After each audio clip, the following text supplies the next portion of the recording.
Today we will replace a iPad battery. The display is bent due to a swollen battery. Heating up the iPad through heating pad. We need this tool for this operation.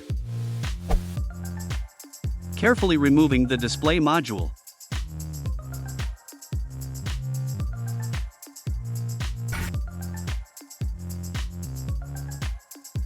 Removing screws.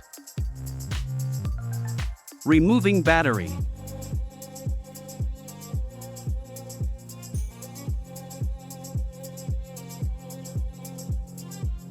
This is new battery. Installing new battery.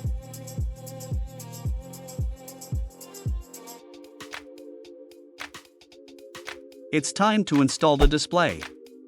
Applying paste.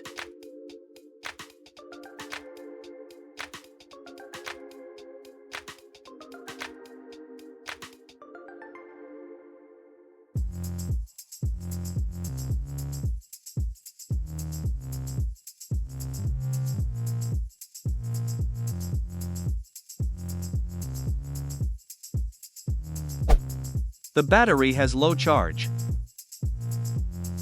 After few minutes charge the iPad booting and working fine.